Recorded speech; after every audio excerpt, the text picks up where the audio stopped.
There are moments in life when everything we've swallowed for years, the pain, the contempt, the silent betrayals, erupts in a matter of seconds.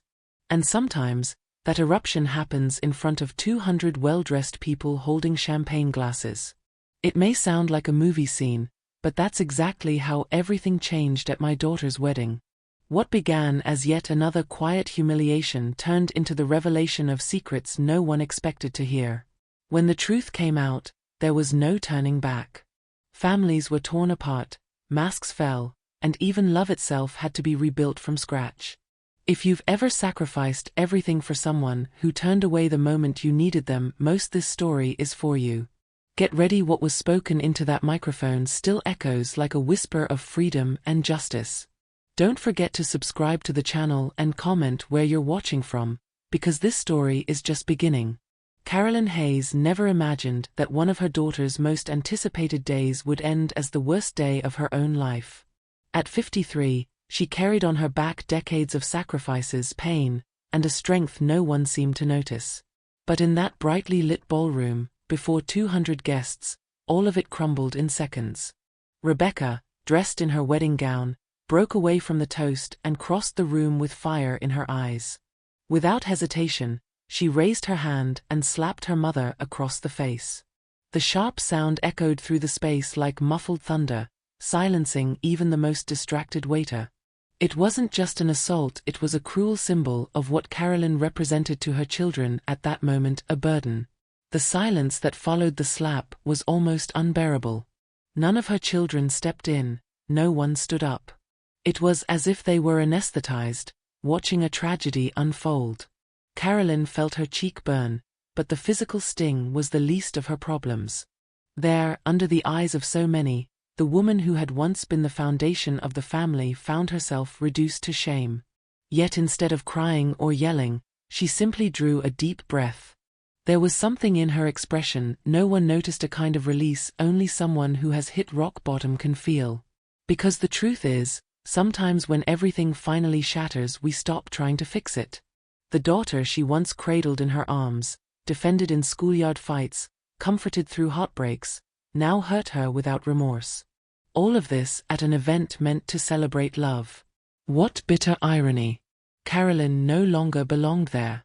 In fact, she had no place in that world of appearances, designer dresses, and fake smiles. The slap was only the climax. The contempt had been building over time in ignored messages, cold invitations, forced conversations. The wedding, luxurious as few could imagine, only exposed what had rotted long ago. And inside, Carolyn began to accept some bridges, no matter how much they hurt, were never meant to be rebuilt. That public humiliation wasn't an accident. It was the result of years of emotional buildup, from a mother who had given everything, even her dignity, for her children. And in return, she received indifference. When Rebecca raised her hand, she also raised decades of unresolved resentment, family secrets, and grudges hidden beneath expensive rugs. Carolyn felt as though every past choice was stamped across her face. The wedding was no longer just a celebration, it was a silent tribunal. And at that moment, she was being judged for a lifetime of sacrifices no one seemed to care about. Strange how, even after the slap, no one moved. The groom stood frozen, the guests looked away. The elite crowd in that ballroom seemed more concerned with maintaining composure than with the absurdity that had just taken place. And ironically, that reaction spoke volumes about the world Rebecca now belonged to. A world where humiliation could be served alongside champagne, as long as no one spilled their glass. Carolyn realized right then that she was alone. And maybe she always had been. The difference now was that she could no longer pretend otherwise. But there's a strange strength that emerges when everything is stripped away. Carolyn stood up slowly, unhurried. There was nothing left to lose. The woman who had walked into that wedding hoping for reconciliation died in that moment. In her place, someone new was born. Harder, clearer, and above all done with trying to be accepted by those who never respected her. The humiliation was already done. What remained now was deciding what to do with it. And sometimes, the only way forward is to use the ground as a springboard to rise again. Her cheek burned, yes. But what seared deeper was her heart, not from the slap, but from the betrayal. Carolyn didn't know what hurt more, the sting of her daughter's hand or the absence of her sons by her side. What she saw in Rebecca's eyes wasn't fleeting fury, but rooted disdain. And that hurt more than any slap ever could. She had tried to be a good mother, even in the hardest moments. Tried to keep the family together, even as the shards cut deep. But how do you build something solid on shifting sand? The answer, in that moment, felt clear: you don't. You simply survive. Perhaps the most terrifying realization wasn't the slap itself, but the certainty that it wasn't a mistake. It was a choice. Premeditated or not, it was the final expression of a broken bond. Carolyn left the wedding in silence, but something inside her was already screaming. The pain, the shame, the loneliness, all of it was raw material for what would come next. And deep down, even torn apart, she knew this wouldn't be the end of her story. It was, in truth, the beginning. A beginning born of humiliation, but one that would find in its consequences a path toward justice. And maybe, finally, toward freedom. Before the humiliation, there was a story. A long story. Carolyn Hayes wasn't born wealthy, but she built a decent life with what she had. Her house in Westchester, a wooden structure with a porch and a garden of sunflowers, was the quiet pride of a woman who had always put family first. It was there she taught her children to ride bikes, soothed fevers in the middle of the night, and cooked dinners between double nursing shifts. But when her husband fell ill, everything changed. The house became a hospital, and the rooms once filled with laughter grew heavy with tubes, medicine, and silence. It was still a home, but at the cost of the soul who held it up. The diagnosis was cruel and swift: an aggressive cancer, merciless, corroding more than just bones, corroding hope itself. Carolyn didn't hesitate. She sold jewelry, took out loans, and doubled her shifts. Every cent went toward treatment. And even when the doctors warned the chances were slim, she kept fighting. Because true love isn't measured by odds. In those days, Carolyn learned the true cost of loyalty, not just to a man, but to a purpose. And with that, she also learned the solitude of carrying a burden alone. While the children grew up, distant, she did everything possible to keep the ground beneath them steady.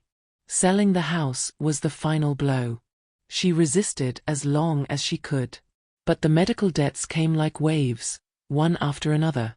And the day came when Carolyn had to sign the papers that sealed the end of an era. Westchester wasn't just a place. It was a symbol of everything she had sacrificed: stability, memories, belonging. The cruelest part? Watching her children treat that loss as inevitable, as if it were nothing more than a negotiable asset. To them, it was just an old house. To Carolyn, it was the stage of her life's struggle, now reduced to dust and bank installments. It hurts when others can't see what you had to lose so they could have everything.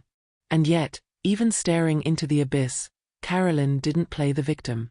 She was practical. She knew the world doesn't always reward those who bleed for others. But deep down, she still hoped for gratitude. A gesture. A word. Something that said, "I know what you did for us." Instead, she got silence, criticism, and later, rejection. The children, raised on her sacrifices, grew into another world, colder, faster, more distant.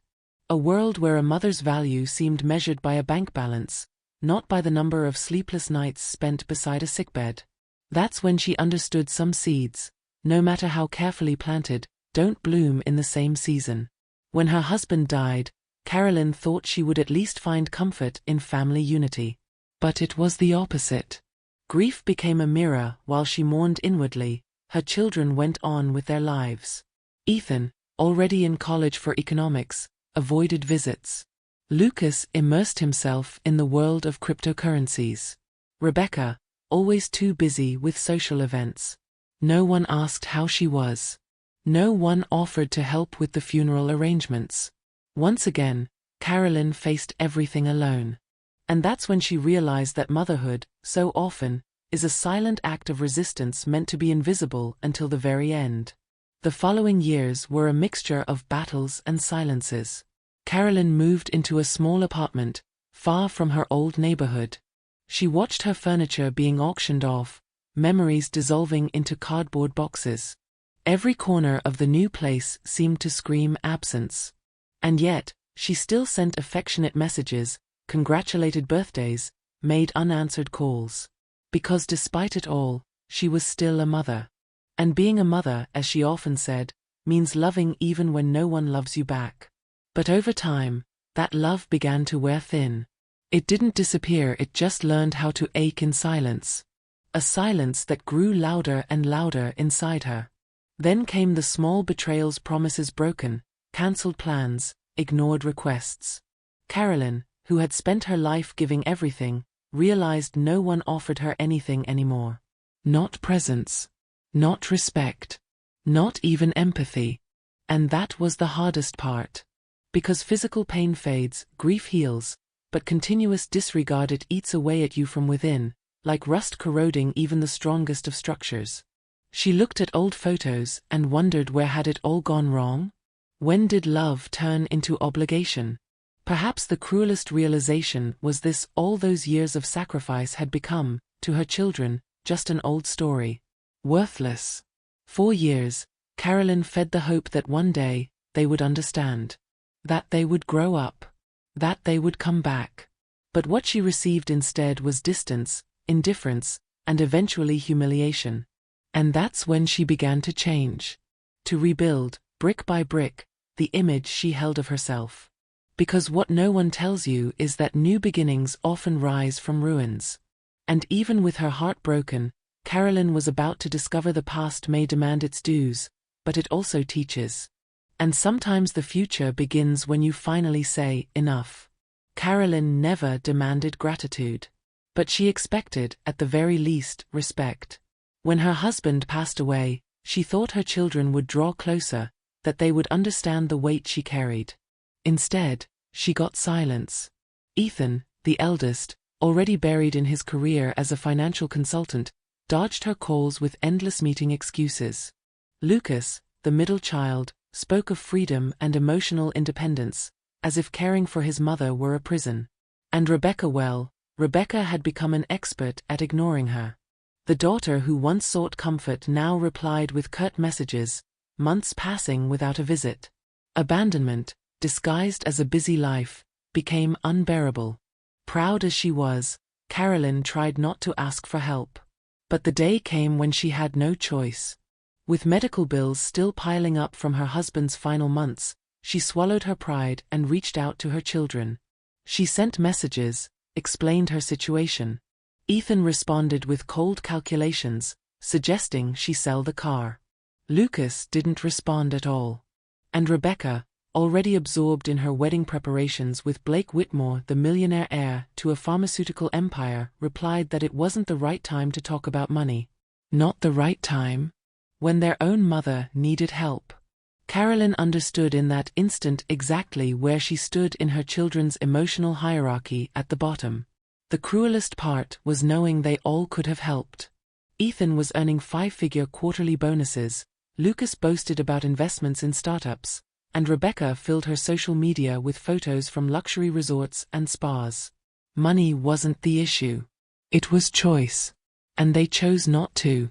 So Carolyn returned to her old habits, tightened her belt, postponed doctor's visits, renegotiated debts. She learned to live with even less. But this time, there was a bitter taste in everything. Because now she knew their absence wasn't about time, it was about will. And that, she realized, was the true betrayal. When it came to family, the three of them had flawless speeches. Rebecca loved posting on social media that family is everything, with staged Christmas photos. Ethan told investors stories of family resilience. Lucas marketed himself as a humanitarian entrepreneur. But when Carolyn needed them off stage, what she found was an empty audience. The hypocrisy stung. Because to the world, they were model children. But within the walls of their mother's small apartment, the truth was something else entirely: absent, indifferent, and above all ungrateful. And that's the danger when image outweighs affection, when vanity wins over bond. Carolyn began to notice her children hadn't just drifted away, they had reprogrammed themselves. They spoke to her as if it were a social obligation, like visiting a distant relative out of politeness. There was no affection left in their words. Just perfunctory replies, veiled impatience, and that look that said, "You're in my way." She felt it in every gesture, every sigh. Motherhood, once celebrated, was now treated as a burden. And the saddest part was that she knew she had nothing left to give. She had already given everything. Money, youth, energy, love. And still, they wanted more. At one of those rare encounters, during a brunch in Manhattan, Rebecca said something that burned into Carolyn's memory: "You need to reinvent yourself, Mom. You can't depend on others." The phrase, spoken between bites of smoked salmon, was like another slap but verbal. As if years of devotion were now reclassified as weakness. As if motherhood were a poorly managed project. Carolyn smiled on the outside, but inside she bled. It wasn't just coldness. It was contempt disguised as advice. The daughter she had raised to be strong now used her strength to belittle her. The irony of life revealed itself in painful detail. Lucas, on the other hand, had his own way of disguising disdain. Always wrapped up in tech projects, he preached financial freedom as if it were a mantra.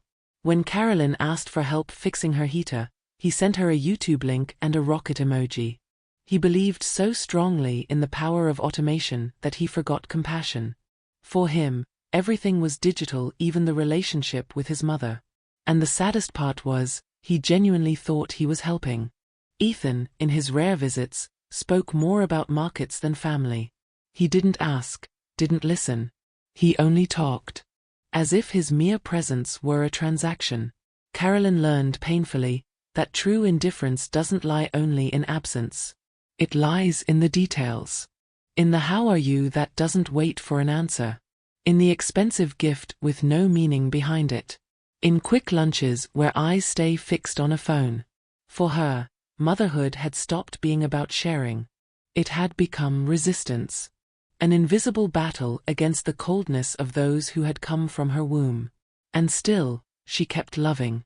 Because a mother's love, no matter how wounded, doesn't die with disdain. It only changes form. And it was about to change forever, on the day her daughter's wedding exposed the harshest face of that indifference: public betrayal. Rebecca's wedding was announced as the event of the year.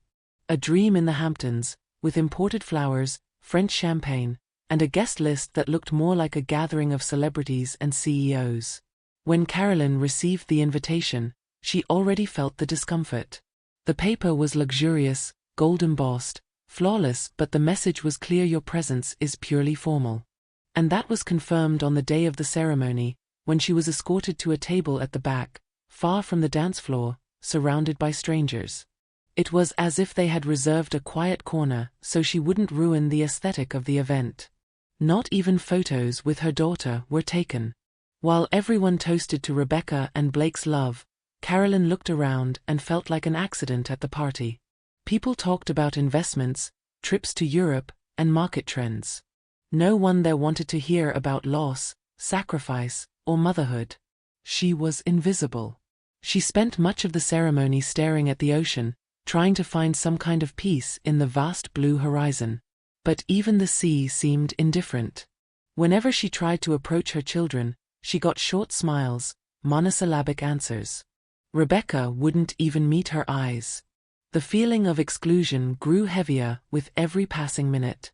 The only words exchanged with her daughter that day were cold. A "thanks for coming" followed by a "I hope you behave." That's right, behave. As if Carolyn were a threat to the glamour of that staged production. As if she weren't the very woman who had held everything together to make that day possible. When Rebecca first appeared at the altar, stunning in her gown, Carolyn felt a tightness in her chest. For a second, she almost forgot the bitterness. But then she remembered the dress, the flowers, even the music, all paid for at the cost of a medical fund that should have gone to treatments. A fund quietly drained. And that was the pain that cut deepest, knowing the beauty of the ceremony hid dirty secrets.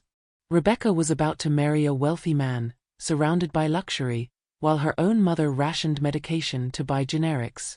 The injustice screamed inside Carolyn, but she kept silent. After all, she didn't want to ruin the big day. But deep down, she knew this wasn't love, it was theater.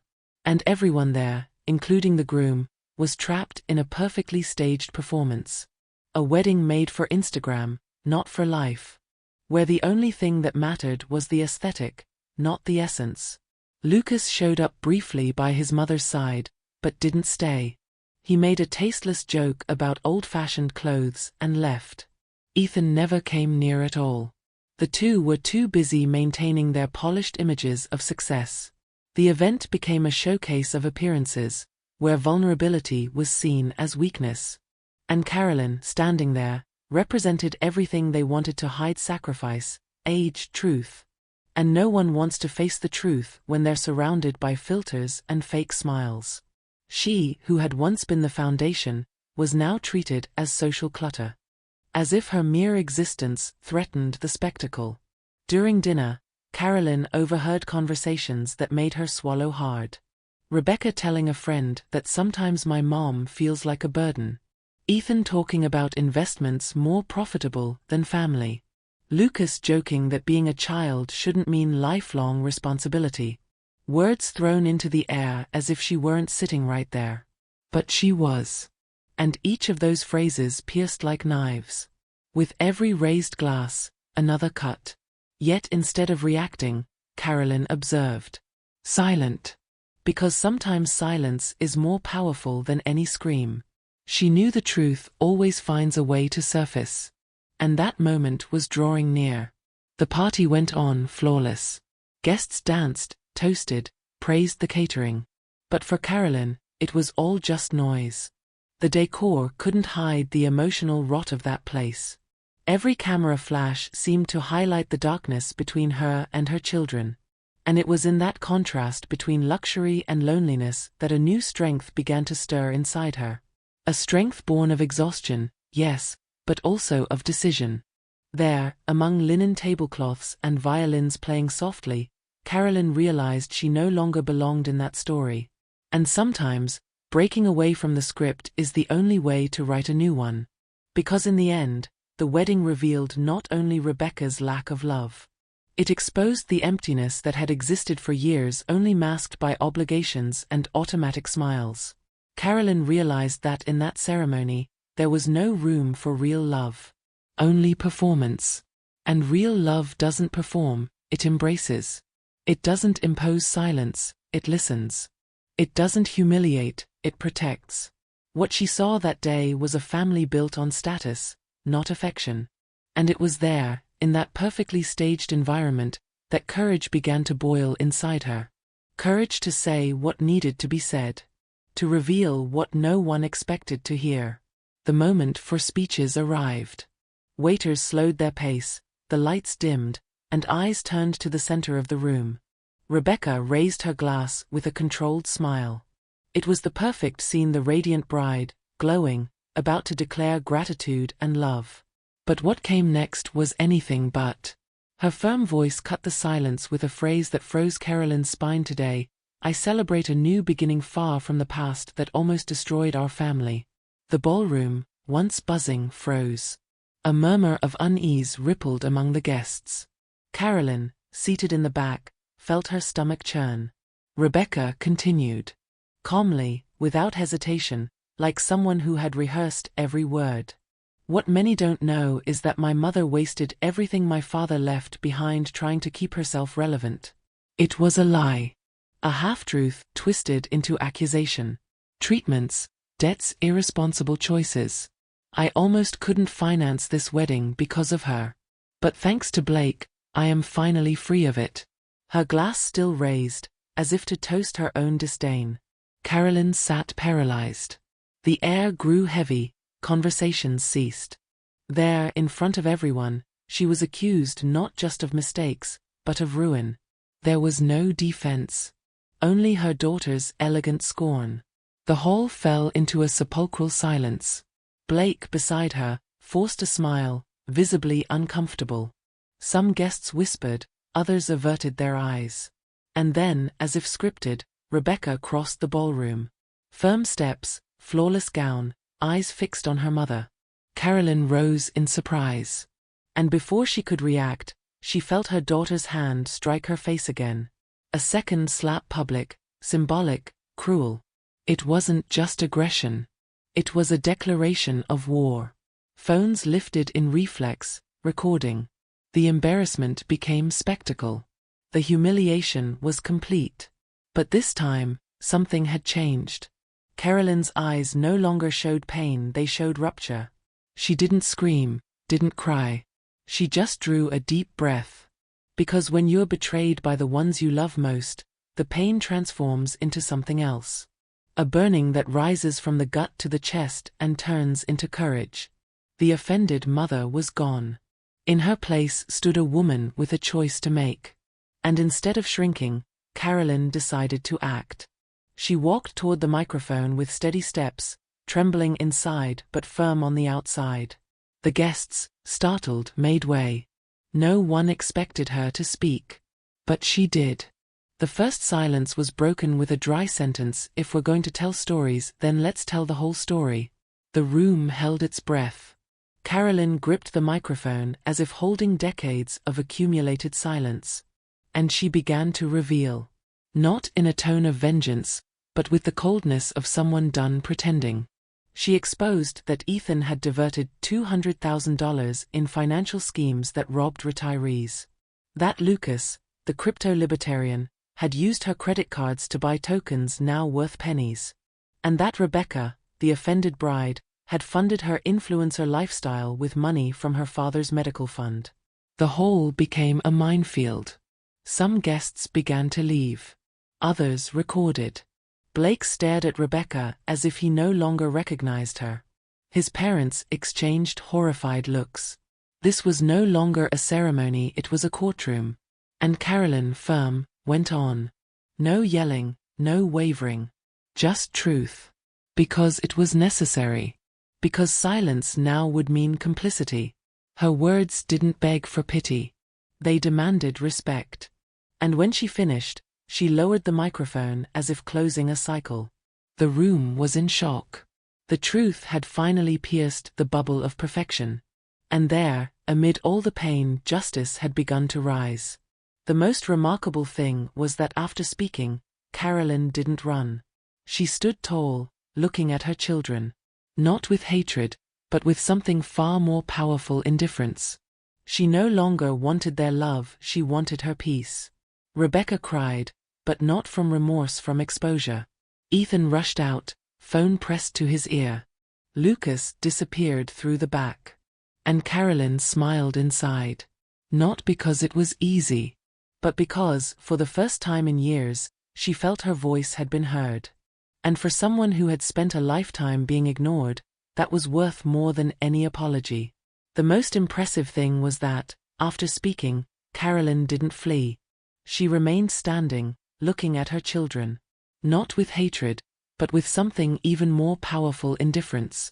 She no longer wanted their love, she wanted her own peace. Rebecca was crying, but not out of remorse, out of exposure. Ethan rushed out on the phone. Lucas slipped away through the back. And Carolyn smiled on the inside. Not because it was easy, but because, for the first time in many years, she felt that her voice had been heard. And for someone who had spent a lifetime being ignored, that was worth more than any apology. If that night the wedding collapsed, it was because it was never real. It was just appearances. And when the truth comes out, it destroys castles of cards with ease. Carolyn went home exhausted, her face still burning. But unlike other times, she didn't carry resentment in her luggage. She carried freedom. The slap was the symbolic end of a relationship built on ingratitude. And the microphone was her liberation. Justice hadn't been done yet, but the first step had. Because there is no pain greater than betrayal, but there is also no force greater than the truth spoken out loud. Carolyn held the microphone with trembling hands, but with a determined heart. The ballroom, still in shock, fell completely silent. No DJ played, no waiter moved. It was as if time had frozen there, in front of a woman who had spent decades being ignored and had now decided to speak. And it wasn't an ordinary speech. It was a reckoning.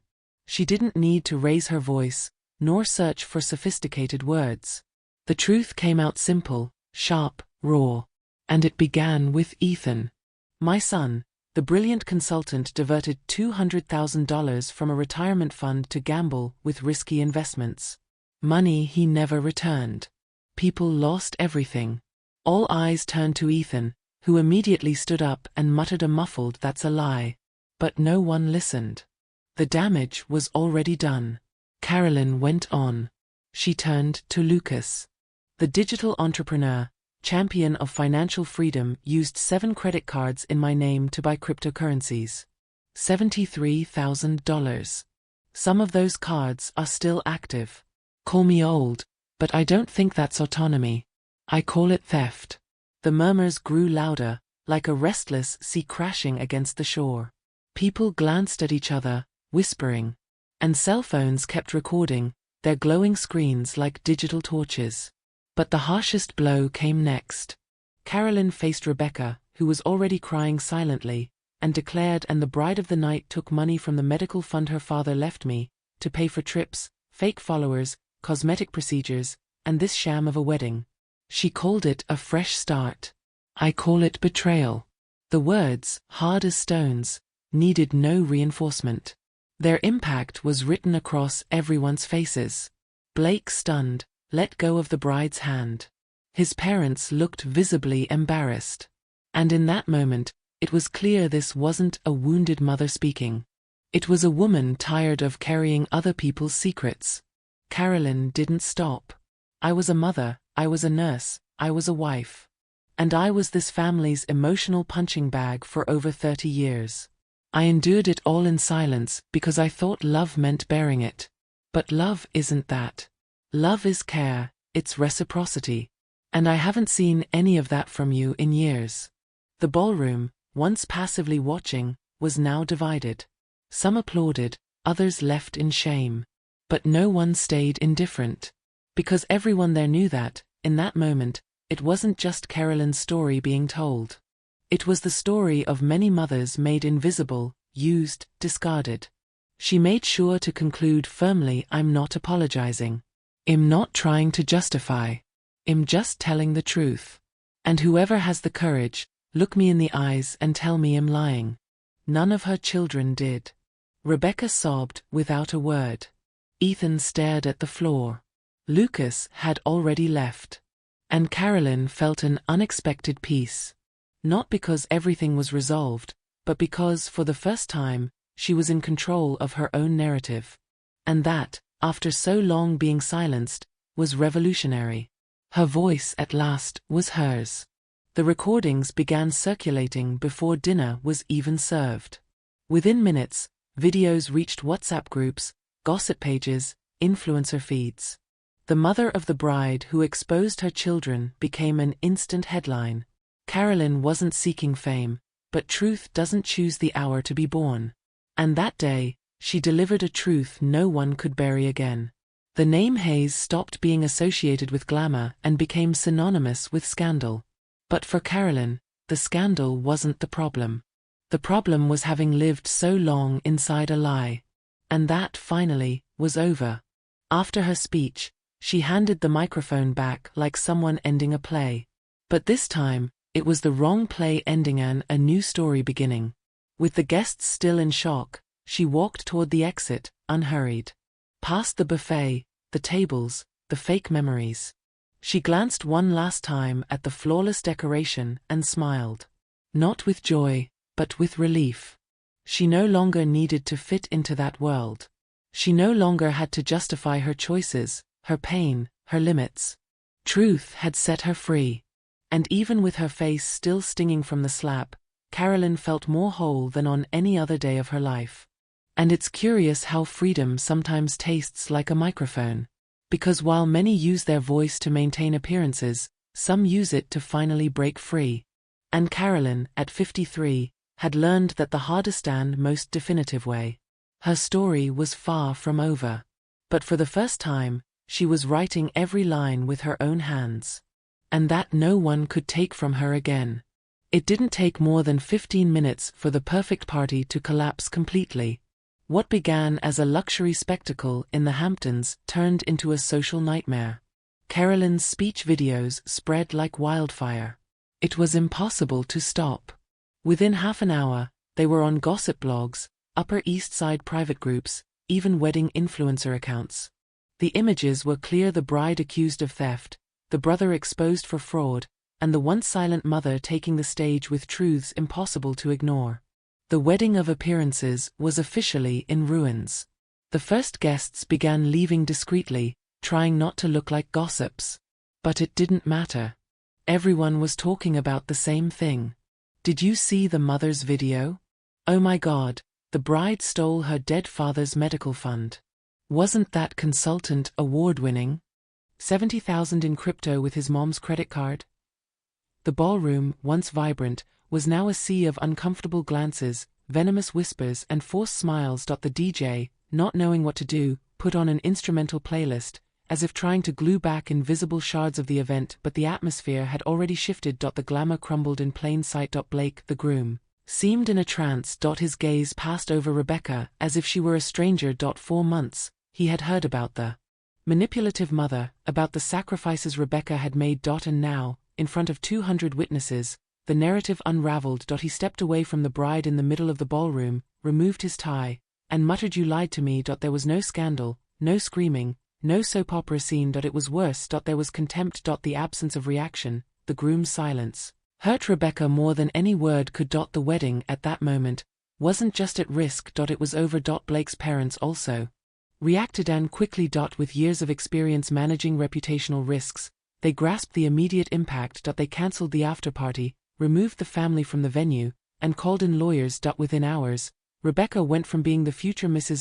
Whitmore to a reputation problem. The family's PR team acted coldly, distancing statements, strategic silence, cancellation of celebratory posts. The ring fell to the floor during the confusion, and no one bothered to pick it up. The symbol of unity was now just another object lost among napkins and broken glasses. Meanwhile, Ethan desperately tried to control the damage. He made frantic calls, tried to convince journalists it was a family misunderstanding, even attempted to buy videos back. But it was too late. Truth spreads fast when the stage is made of glass. Lucas, on the other hand, vanished completely. He slipped out the back and deleted his social media the same day. The visionary of decentralized finance now faced the suspicious eyes of investors and partners. The consequences knocked on their doors before the sun had even set. Everything they had built on image was melting away. Rebecca didn't know where to hide. She wept backstage, surrounded by nervous bridesmaids and handlers. No one knew what to say. Her makeup streaked. The dress now felt like an uncomfortable costume. The woman who had dreamed of the perfect wedding was now living a nightmare broadcast live. The public humiliation she started with a slap to her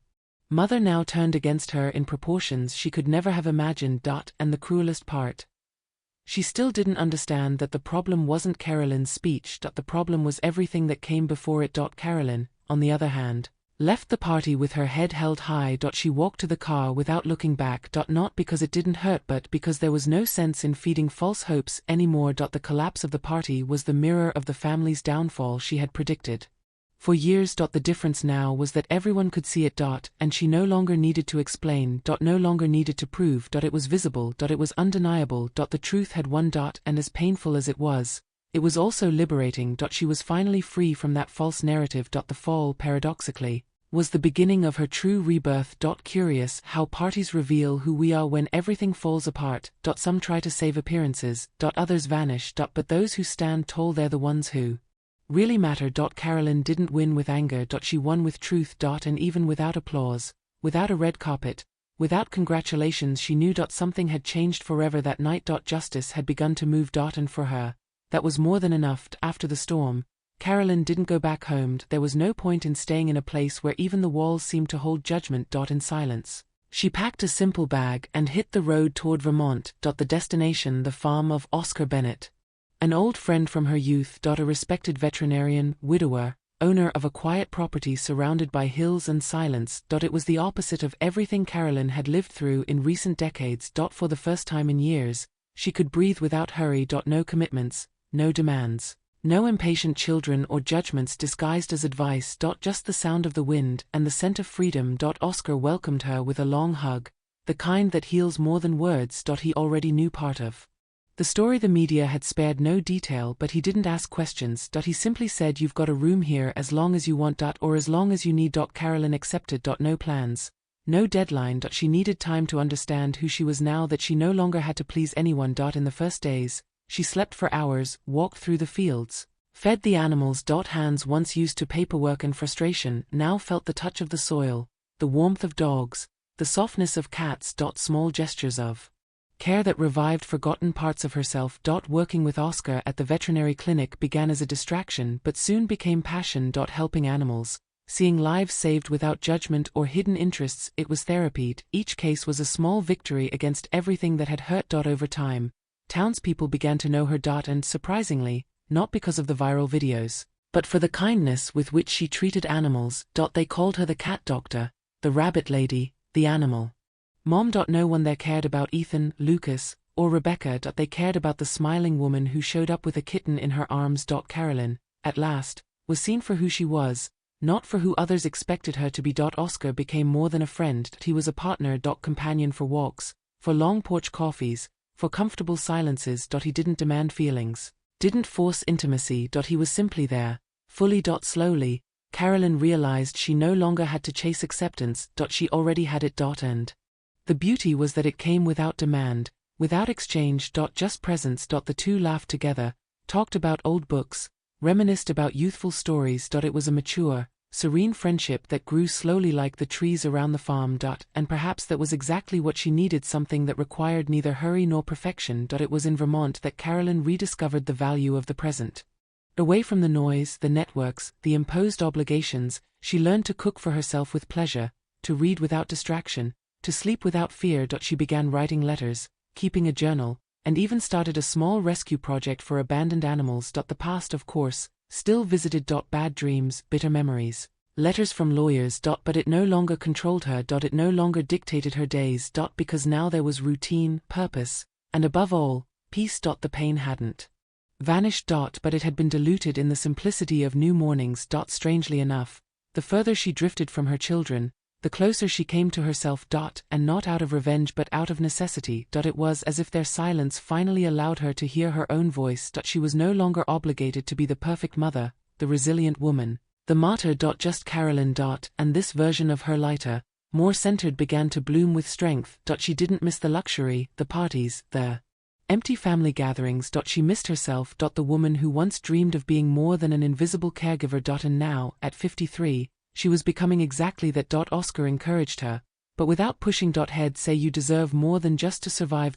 And those words echoed on the hardest days. Because yes, there were still hard days. Receiving letters from her children with flimsy excuses, indirect messages on social media, even veiled threats for having exposed too much. But Carolyn no longer flinched. She knew the difference between forgiveness and convenience. And more than ever, she knew that peace has a price and it's worth every cent of freedom. Vermont wasn't just a geographic refuge. It was spiritual. A shelter for a true restart. Restarting doesn't mean forgetting. It means remembering without bleeding. And that's what Carolyn managed to build there. Among rescued animals, healing silences, and a solid partnership, she began writing new chapters. Slowly. Without others' expectations. For the first time, her story didn't revolve around her children, nor the past. It revolved around herself. It was a reconstruction built with affection, brick by brick, without fear of taking time. And even though ghosts still lurked, she knew none of them had power over her new life anymore. Time, that silent judge, began to collect its dues. Rebecca, who once had all the spotlights on her, saw her empire of likes crumble like a sandcastle. The public humiliation, the wedding videos, and her own mother's accusations directly hit her lifestyle influencer image. She lost partnerships, followers, contracts. Brands that once praised her now avoided even mentioning her name. The rejection from the public was harsh, but the personal downfall was even crueler. The engagement ended without ceremony, and the fairy tale became a digital joke. Rebecca tried to regain control, but it was too late. Reputation, as Carolyn knew well, is a castle difficult to rebuild. Ethan, the financial consultant, was hit hard. The exposure of his embezzlement drew immediate attention from the IRS, America's feared tax authority. Clients lost trust, companies cut ties, and within months, he found himself in the middle of a formal investigation. That calculated arrogance he flaunted began to crack. Meetings cancelled, cards blocked, accounts frozen. The image of success he had built so carefully now collapsed under the weight of consequences. And for the first time in years, Ethan reached out to his mother not out of love, but out of desperation. He tried to smooth things over, begged her to retract part of what she'd said. Carolyn didn't bend. Lucas, the crypto rebel, faced his own collapse. The market turned against him. Investments crashed, tokens evaporated. With debts on credit cards in his mother's name, he saw his reputation tied up in lawsuits and failed renegotiations. His once loyal followers disappeared. Investors demanded answers, and he vanished. He now lives in the shadows, trying to start from scratch, but without emotional structure or support. He too tried to reach out to Carolyn. Said he was remorseful, that he was a changed man. But the mother, firm, replied only, "I hope you learn. Because I already have. It wasn't easy to keep that posture. Each attempt at reconciliation came loaded with empty promises, emotional blackmail, and painful insinuations. But Carolyn was no longer the woman who bowed her head. She had understood that love is not blind, it's conscious. And that protecting adults from their own choices isn't compassion, it's sabotage. They wanted forgiveness without change, reconciliation without responsibility. And she now demanded truth. She would no longer accept the role of silent martyr. Nor the role of culprit for exposing what should never have been hidden. She learned that sometimes loving also means saying no. Her children accused her of destroying the family, but she knew the truth: the destruction didn't begin at the microphone, it began long before, in negligence, arrogance, betrayal. They just never expected to be confronted. They thought their mother would keep swallowing it all, as always. But they forgot that even the most patient heart gets tired. And that freedom has its own price. Carolyn had paid it with years of silence, with sleepless nights, with her own health. But now it was their turn. And every consequence they faced was the direct result of their choices. Justice, for her, wasn't revenge. It was balance. The media, which had milked the scandal, now began shifting its tone. Interviews with mental health experts, articles on toxic motherhood reversed, even documentaries about the case appeared. Carolyn was invited to speak. She refused most. She didn't want fame, only peace. But she knew her story served as a warning. Many women identified with her. Many silenced mothers wrote letters, messages, testimonies. She read some with tears in her eyes. Because she knew she wasn't alone. And that the price she paid helped others realize that loving also means knowing when to stop erasing yourself. Oscar was her anchor through the storm. He reminded her daily that choosing herself wasn't selfishness. It was survival. And together, they created routines that kept her strong. Morning yoga, clinic work, simple dinners with deep conversations. Slowly, Carolyn understood that her new family wasn't bound by blood, but by affection. People who looked at her with kindness, not with demands. People who offered help without expecting anything in return. And that gave her the strength to stand firm against the manipulations her children still tried to use. Because although they tried to come back, they hadn't truly changed. The greatest lesson of that time was clear: those who don't respect your pain don't deserve your forgiveness. Carolyn wasn't perfect, she knew that. But she also knew she deserved more.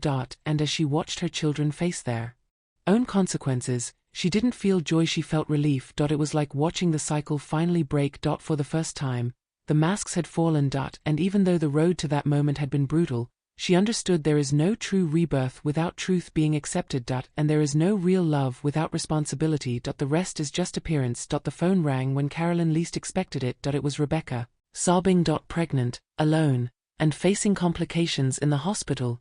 For the first time, the daughter reached out, not out of convenience, but out of desperation. Carolyn, though wounded, went. Not out of forgiveness, but because motherhood at times still speaks louder. Seeing her fragile, makeup gone, stripped of her former arrogance, her maternal instinct prevailed. But she was no longer the same woman. She was there by choice, not obligation. During those days in the hospital, she cared for her daughter but never lowered her head. When Rebecca tried to justify the past, Carolyn answered firmly, "You slapped me. That doesn't disappear with an apology." Still, she didn't turn her back. She knew the baby was innocent, and maybe, in that new life, there was a real chance for something different. Not reconciliation with her daughter, but the beginning of a new story, clean, with the grandchild that was about to be born. It wasn't reconciliation. It was maturity. A gesture from someone who chose to love without erasing herself. Carolyn did what was necessary, set boundaries, and made it clear if Rebecca wanted something different, she would have to take the steps. Carolyn no longer saved adults. She protected what was pure. And in that tiny baby, she saw the chance to love again in a conscious way, without guilt, without pain. Carolyn also understood that truth couldn't just be spoken, it had to be formalized. She gathered evidence, documents, statements, and reported her own children. Ethan to the IRS for financial fraud. Lucas to the Attorney General for the credit cards. In her name. Rebecca, for diverting the medical fund. The authorities acted quickly. The scandal became legal cases. And for the first time, her children faced something they had never known before: consequence. She didn't file charges out of hatred, but out of self-respect. When called to testify, she didn't cry or scream. She just spoke. And that was enough. Her voice, once ignored, now echoed in courtrooms. Many criticized her, saying she went too far. But Carolyn knew protecting those who destroy you is perpetuating the cycle. And she chose to break it. Her children wanted pity. She gave them reality. Oscar stood by her every step, like a lighthouse. Carolyn now guided other women quietly. She wasn't an activist. She was an example. Justice, she realized, wasn't revenge. It was self-care. And by stopping protecting those who had hurt her, she finally broke free. Because true forgiveness begins when you stop betraying yourself. Carolyn's second wedding was everything the first never was. Light. In a simple ceremony on the farm, surrounded by animals and true friends, she said yes to Oscar and to herself. There was no luxury, but there was love. Real. Without disguises. Without demands. The woman smiling there was no longer just a survivor. She was the author of her own story. For the first time, freedom wore white. At the clinic, she became a partner. In the town, a reference. With her grandson, she found a love that didn't wound. Rebecca was still unstable, but at least there was respect.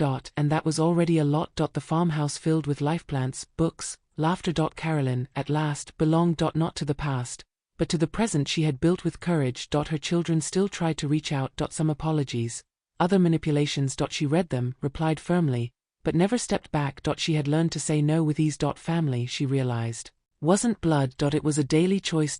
And at 53, Carolyn chose herself without guilt, without rush, and with all the respect she had always deserved. How many times have you erased yourself for people who never valued you? Carolyn's story isn't just about pain, it's about awakening. When she chose truth, she lost her children but she gained herself. And for someone who spent her whole life trying to be accepted, that is everything. If you're surrounded by people who only look for you when they need something, who blame you for saying no, who demand loyalty but never give respect, maybe it's time to stop. Breaking cycles isn't selfishness. It's maturity. And starting over isn't weakness, it's strength. If this story touched you, subscribe to the channel and turn on notifications. Here, we talk about truths that set you free, stories that hurt, but teach. Now tell me, are you going to keep waiting for others to change, or will you choose yourself today? Comment below what struck you most in this story and share it with someone who needs to hear this now. Subscribe to the channel and let us know where you're watching from, because this story is just beginning.